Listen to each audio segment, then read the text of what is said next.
Hello everyone. Continue करते हैं हम अपनी डिस्कशन को, जिसमें हम बात कर रहे थे पर्टिकुलरली स्ट्रेस के बारे में।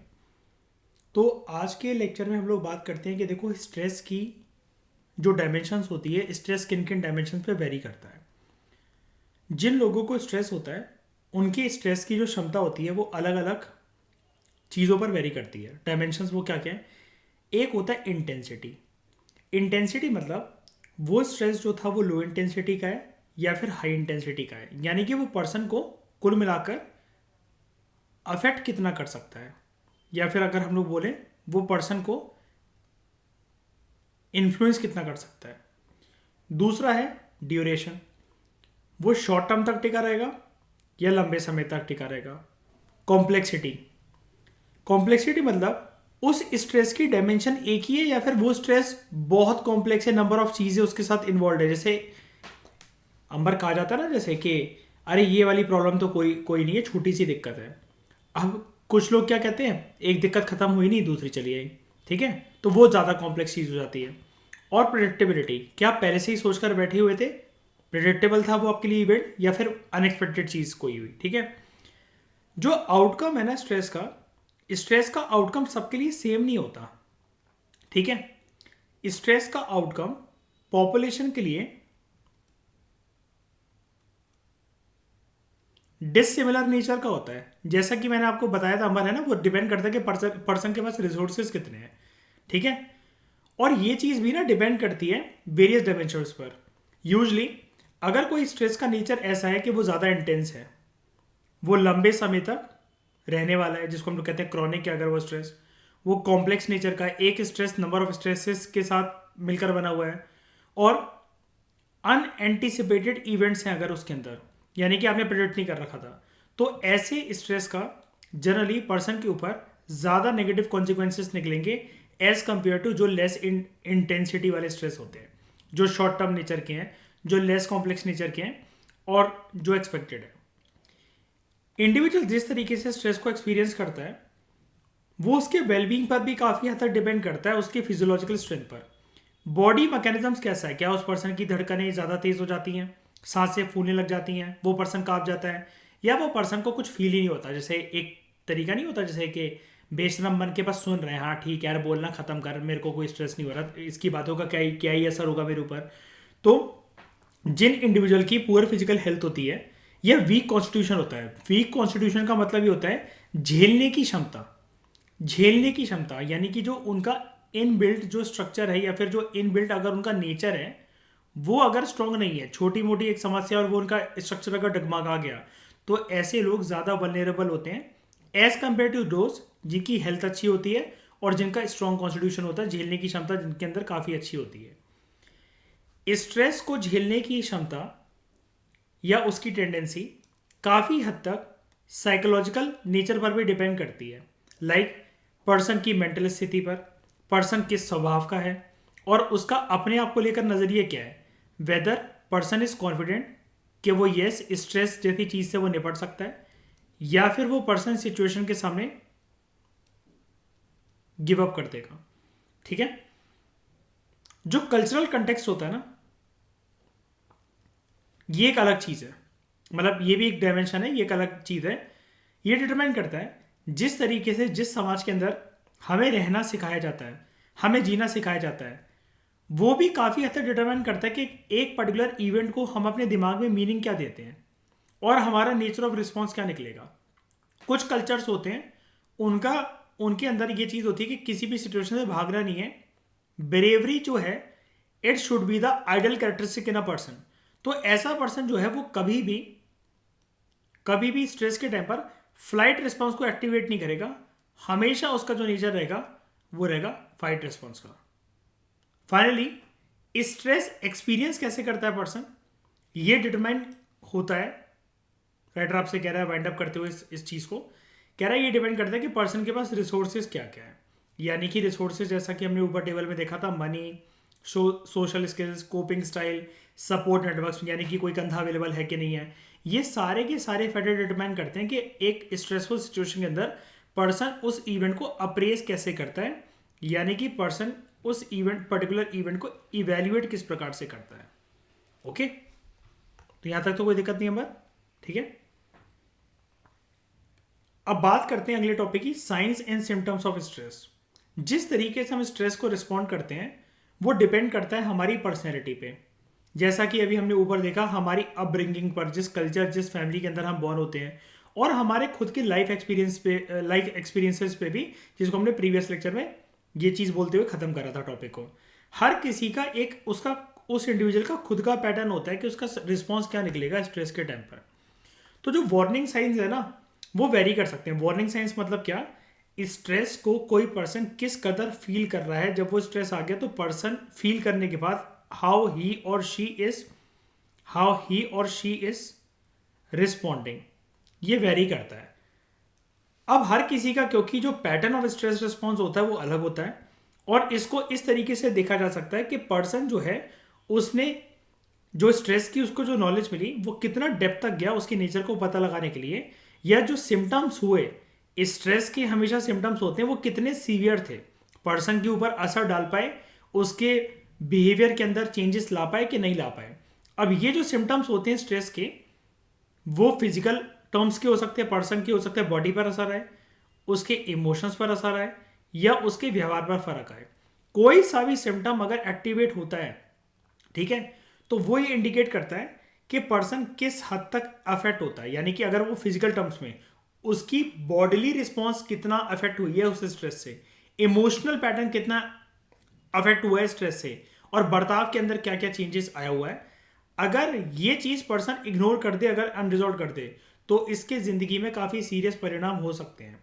जैसे आजकल का यूथ क्या करता है, एक स्ट्रेसफुल सिचुएशन आई तो वो कहता है कोई बात नहीं, मैं ना गाने सुन लेता हूँ या फिर कोई फनी वीडियो देख लेता हूँ, ये प्रॉब्लम इससे सॉल्व नहीं होगी। अब अलग अलग तरीके के stress, types of stress, 3 major तरीके के स्ट्रेस होते हैं generally. There are 3 major types of stress. एक होता है physical stress and environmental stress. दूसरा होता है, दूसरे नेचर के स्ट्रेस को हम लोग कहते हैं साइकोलॉजिकल स्ट्रेस, जिसका असर दिमागी संतुलन पर पड़ता है पर्सन के। और तीसरा होता है सोशल स्ट्रेस। एक एक करके समझते हैं इनको आराम से। सबसे पहले बात करेंगे हम लोग फिजिकल एंड एनवायरमेंटल स्ट्रेस की। इसको साथ में ही यूज़ करा जाता है, ठीक है। मतलब आपको अलग अलग नहीं बोलना है, मतलब जब भी आप इसकी हेडिंग बनाओगे तो हेडिंग साथ में ही बनेगी, ठीक है। अब अंदर फर्क क्या होता है वो भी हम देखते हैं। फिजिकल स्ट्रेस वो चीज़ होती है कि कभी कभार ना आप अपनी स्टेट ऑफ बॉडी पे कुछ ज़्यादा एक्सर्शन डाल लेते हो। जैसे अब आपकी बॉडी जो है वो स्लीप मांग रही है, आप जबरदस्ती कैफीन पी पी कर, चाय कॉफ़ी के ग्लास टरका टरका कर उसको जगा रहे हो।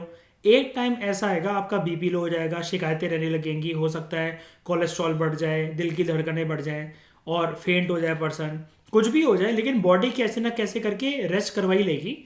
ये तब होता है जब आप बॉडी पर ओवर स्ट्रेन डालते हो, जब आप अपने आप को ओवर एग्जिट करते हो फिजिकली, अच्छी डाइट नहीं ले रहे हो उस टाइम पर, ठीक है, या पर्सन को कभी कोई चोट लग गई, या वो अच्छे से सो नहीं पा रहा है, ठीक है। ये होता है फिजिकल स्ट्रेस, जो कि फिजिकल एक्सर्शन की वजह से होता है। अब इसमें दिक्कत क्या है, आप कहोगे ये स्ट्रेस तो टेम्पररी नेचर का लग रहा है। जी हाँ, टेम्पररी नेचर का है, लेकिन हमें नहीं पता ना कि बॉडी अगर इसको परमानेंट नेचर का बना ले तो। सिगरेट और दारू की लत जिसको लगती है, पहली बार एक पर्सन ने अंबर कभी बॉटल नहीं और पूरा डब्बा नहीं पिया होता, वो छोटे छोटे चीजों से क्वांटिटी से इस्तेमाल करते हैं। लेकिन जब वो चेन स्मोकर या फिर एडिक्टेड ड्रिंकर बन जाते हैं, तब देखो उनकी हालत, कबीर सिंह जैसी, ठीक है। तो फिजिकल स्ट्रेस तो होता है जब बॉडी ओवर एक्सर्ट हो जाती है। फिर इसी के साथ एक चीज आती है कि कभी कभार हम एक्सर्शन अपनी बॉडी के अंदर से नहीं डालते हैं, बाहर की सराउंडिंग में इतना कुछ चल रहा होता है, पॉल्यूशन, नॉइज, इसकी बातें उसकी बातें, किसी की बातों ने मूड ऑफ कर दिया, कुछ भी कर दिया, ये होते हैं एनवायरमेंटल स्ट्रेसेस। अब इसको फिजिकल और एनवायरमेंटल स्ट्रेस को साथ क्यों लिखा जाता है, बिकॉज वातावरण में हमारे जो भी चीज होती है वो हमारी बॉडी के ऊपर एक ना एक प्रकार का परिणाम तो डालती ही डालती है, ठीक है। तो एनवायरमेंटल स्ट्रेसेस जनरली जो बॉर्न होते हैं वो हमारे आसपास की सराउंडिंग से बॉर्न होते हैं, ठीक है। नंबर 1 बात तो ये, और ये चीज अनअवॉइडेबल होती है। अनअवॉइडेबल कैसे, एक छोटी सी बात बताता हूं। आपका मान लो कि बोर्ड का पेपर है, ठीक है, और आप भगवान वगैरह की काफ़ी इज्जत करते हो, और बगल में ही गली में माता रानी का जगराता हो रहा है किसी के घर पे, लाउड स्पीकर्स बज रहे हैं, काफ़ी ज़्यादा हाई वॉल्यूम के लाउड स्पीकर्स बज रहे हैं। अब वहाँ पर भीड़ है हज़ारों लोगों की। अब आप जाकर एक एक को तो जाके समझा नहीं सकते, और लगेगा कभी कभी, और लेकिन वो आपको स्ट्रेस दे रहा है, ठीक है। तो ये कैसे कैसे स्ट्रेस होते हैं, like air pollution, crowding, noise, heat of the summer, ठिठुरती हुई ठंड, ठीक है। और कैसे कैसे इन्वायरमेंटल स्ट्रेसेस हो सकते हैं जो कि परमानेंट डैमेज कर सकते हैं। They can be of the nature of catastrophic events और डिजास्टर्स जैसे फायर, अर्थक्वेक, फ्लड, एक्सेट्रा। अब कुछ होते हैं दूसरा कैटेगरी की, अगर हम लोग बात करें, अगला है साइकोलॉजिकल स्ट्रेस। पहले वाले का जनरली असर निकला हमारे बिहेवियर पर तो निकला, लेकिन ज़्यादा असर बॉडी पर निकला, ठीक है। दीज आर द स्ट्रेसेस, ये वो स्ट्रेस होते हैं जो हमने माइंड में जनरेट करते हैं। अब देखो यहाँ पर क्या लिखा हुआ है, that we generate in our mind. ये राइटर यहाँ पर चाहता तो ये लिख सकता था कि ये कैसा स्ट्रेस है जो कि बाहर से आ रहा है और हमारे मेंटल स्टेट को अफेक्ट कर रहा है। इसने क्या यूज करा है वर्ड यहाँ पर, जो हम अपने माइंड में जनरेट करते हैं। जनरेट करने का मतलब ये होता है, अब आपको जो चीज इरिटेटिंग या फ्रस्ट्रेटिंग लग रही है, सामने वाले को हो सकता है अंदर मजे आ रहे हो आपको फ्रस्ट्रेट करने में, तो ये तो आप स्ट्रेस ले रहे हो बेफालतू का। ये जो चीज होती है ये काफी ज्यादा पर्सनल होती है और यूनिक होती है उस पर्सन के लिए जो कि इसको एक्सपीरियंस कर रहा होता है, ऑब्वियस सी बात है। तो यानी कि साइकोलॉजिकल नेचर का जो स्ट्रेस होता है जनरली वो इंटरनल सोर्स होता है स्ट्रेस का। हम लोग जैसे आप किसी चीज़ के बारे में ज़्यादा सोचने लगे, आपको एंग्जाइटी फील हो रही है, या आप डिप्रेस होते चले जा रहे हो, ये सिर्फ सिम्टम्स नहीं है स्ट्रेस के, लेकिन ये सारी चीज़ें एंग्जाइटी, डिप्रेस फील करना, इससे और फर्दर स्ट्रेस हो सकता है। तो some of the important sources of psychological stress are frustration, conflict, internal pressure और सोशल प्रेशर। अब एक एक को हम समझते हैं, ये चीज़ इंपॉर्टेंट है, अलग से उसके ऊपर नंबर क्वेश्चन आ सकता है कि साइकोलॉजिकल स्ट्रेस के अलग अलग नेचर किस किस प्रकार के होते हैं। तो आपको 4 जनरली आते हैं पेपर के अंदर, फ्रस्ट्रेशन, कन्फ्लिक्ट, इंटरनल प्रेशर और सोशल प्रेशर। एक एक को समझते हैं। सबसे पहले बात करते हैं फ्रस्ट्रेशन की, क्या मतलब होता है इसका। फ्रस्ट्रेशन तब हमारे अंदर एक ऐसी एनर्जी उत्पन्न होती है, ऐसी एनर्जी बॉर्न होती है, जब हमारे मोटिव्स या नीड किसी की वजह से या किसी इवेंट की वजह से ब्लॉक हो जाए। आपको कहीं एक बहुत इंपॉर्टेंट इवेंट पे जाना था, घर पे किसी ने कलेश कर दी तो आप वहां नहीं जा पाए, या फिर घर पे कोई मेहमान आ गया था, कोई ऐसी बात हो गई थी तब आप नहीं जा पाए। ये हमारे अंदर जो कॉजेज होते हैं फ्रस्ट्रेशन के, वो क्या होते हैं जनरली, कभी कभार हमारा सोशल डिस्मिशन होना, ठीक है, या हम किसी से रिश्ते निभाते निभाते, इंटरपर्सनल हर्ट का मतलब है रिश्ते निभाते निभाते दूसरों के साथ हर्ट हो गए, या फिर हमारा ट्रस्ट टूट गया, हमारे स्कूल में कम ग्रेड्स आए, तो इससे फ्रस्ट्रेशन होती है। फ्रस्ट्रेशन में बेसिकली होता क्या है, आप अपनी फ्रस्ट्रेशन को वेंट आउट नहीं कर पाते हो, वो अंदर ही अंदर ना उबलता रहता है। इसलिए आपको फ्रस्ट्रेशन को फ्रस्ट्रेशन इसलिए कहते हैं क्योंकि अंदर ही वो सीटी जो है ना, कुकर की सीटी की तरह, वो अंदर ही एक तरीके से उबल रही है, स्ट्रीम वो बाहर नहीं निकल पा रही। दूसरा होता है साइकोलॉजिकल स्ट्रेस कन्फ्लिक्ट। कन्फ्लिक्ट में अकर बिटवीन 2 और मोर इनकम्पैटिबल नीड्स। अमर माइक म्यूट कर लो अपना, ठीक है, जब कोई आंसर देने लगो फिर तभी करा करो अनम्यूट। कन्फ्लिक्ट जो है, कन्फ्लिक्ट में अकर बिटवीन 2 और मोर इनकम्पैटिबल नीड्स और मोटिव्स, ठीक है। आपके पास 2 रास्ते हैं, ए और बी। अब या तो दोनों आपको गलत लग रहे हैं और दोनों आपको सही लग रहे हैं, ठीक है, बोथ आर राइट और बोथ आर रॉन्ग। अब पर्सन है हाई लेवल के अमाउंट से कंफ्यूज। ये जो कंफ्यूजन है, 2 या 2 से ज्यादा इनकम्पैटिबल जो नीड्स है, जो मोटिव से, एक तरफ कुआं एक तरफ खाई, कि वेदर टू स्टडी डांस और टू स्टडी साइकोलॉजी, ठीक है, क्या पढ़ाई कंटिन्यू करना चाहते हो या इतना पढ़ लिया कि अब मेरे को जॉब करनी चाहिए। तो हमारी कभी कभार वैल्यूज के अंदर भी कन्फ्लिक्ट हो सकता है, जब आपके ऊपर घर वाले या समाज प्रेशर डालें टू टेक एनी एक्शन जो हो सकता है आपकी वैल्यूज के अगेंस्ट हो सकता है आपकी वैल्यूज के अगेंस्ट हो। क्या मान लो कोई एक बंदी है, विडो, यंग है वो विडो, आपकी उससे बात होने लग गई और अंबर आपको वो पसंद आ गई, आप उससे शादी करना चाहते हो, लेकिन घर वालों ने बोला तेरा दिमाग तो खराब है, दिमाग तो ठीक है कि खराब है, विधवा को लाएगा घर पे। अब ये चीज हो सकती है कि ये आपकी वैल्यू के अगेंस्ट है कि यार मैं तो किसी को एक जीवन दे रहा हूं, मैं तो किसी को जीवन दे रहा हूं, लेकिन आपके ऊपर प्रेशर क्या आ रहा है कि घर वाले बोले नहीं, विधवा नहीं आएगी हमारे घर पे, जो ऑलरेडी किसी से शादी कर चुकी है, उसका एक बच्चा भी है, क्या हम मुंह दिखाएंगे समाज को। ये आपके अगेंस्ट जा सकती है, आपकी वैल्यूज के अगेंस्ट। ठीक है, ये होता है कॉन्फ्लिक्ट। फिर एक होता है internal pressure. Internal pressure basically क्या होता है, ये एक ऐसी सोच होती है जब आप खुद से एक्सपेक्टेशन लगाने लग जाते हो अपने अंदर ही अंदर, जैसे I must do everything perfectly. इस प्रकार की एक्सपेक्टेशन जब फुलफिल नहीं होती तो पर्सन को होती है अपने आप से डिसअपॉइंटमेंट। और बड़े सारे जो लोग हैं अपने आप को इस तरफ ले जाते हैं कि वो ना हद से ज़्यादा अनरियलिस्टिकली हाई स्टैंडर्ड्स अपनी सेट कर लेते हैं। पूरे साल पढ़े नहीं है, अब मैं 8 घंटे पढ़ूंगा, 12 घंटे पढ़ूंगा, मैं अपना टाइम टेबल बनाऊंगा। अगर मैं पूछ लूँ ना कि एक दिन किसके 24 घंटे में से कितना टाइम टेबल को वो पार्ट अचीव हो जाता है रात को सोने से पहले, तो लूज मोशंस लग जाएंगे लोगों के। फिर है सोशल प्रेशर। सोशल प्रेशर क्या है, यहां पर इंटरनल प्रेशर में आपकी एक्सपेक्टेशन आप अपने से लगाते हो, यहां पर देयर इज एक्सेसिव डिमांड, जो कि आपके शरीर से बाहर कोई भी वो पर्सन हो, पेरेंट्स, टीचर्स, फ्रेंड्स, सोसाइटी, समाज वगैरह, ये आपके ऊपर प्रेशर डालते हैं। ठीक है, और आपको यहां पर दूसरों की शक्ल देख देख कर, दूसरों की बातें सुन सुनकर इंटरपर्सनल डिफिकल्टीज फेस करने को मिलती है। एक काइंड ऑफ आपका खुद से महाभारत चल रहा होता है, पर्सनैलिटी क्लैश चल रहा होता है आपके अंदर, कि वो जो बोल रहे हैं आपको लगेगा कभी कभार कि यार नहीं यार, इनको एक्सपीरियंस है, इनकी बात हमें सुन लेनी चाहिए। लेकिन आपके अंदर एक बात होगी, नहीं नहीं यार, मुझे तो इस रास्ते पर जाना चाहिए। ये पर्सन बोलेगा नहीं नहीं, इस रास्ते पर जाओ। तो यहाँ पर एक सॉर्ट ऑफ पर्सनैलिटी क्लैश होता है। पर्सनैलिटी क्लैश ऐसा भी होता है कि कभी कभार पेरेंट्स आपको कोई बात मनवाने पर मजबूर कर रहे हैं और आप कह रहे हो कि नहीं मुझे ये करना है। अब वो बातें कर रहे हैं अपनी जनरेशन से, और आप जानते हो कि इस फील्ड में आप एक अच्छी चीज़ कर लोगे, लेकिन वो कह रहे हैं यहाँ जाओ, आपको जाना है, यहाँ। तो वो चीज़ जो है वो इंटरपर्सनल डिफिकल्टी है, एक पर्सनैलिटी क्लैश है। और लास्ट स्ट्रेस है हमारा सोशल स्ट्रेस। सोशल स्ट्रेस एक प्रकार से सोशल प्रेशर वाली जो स्ट्रेस है ये वही है।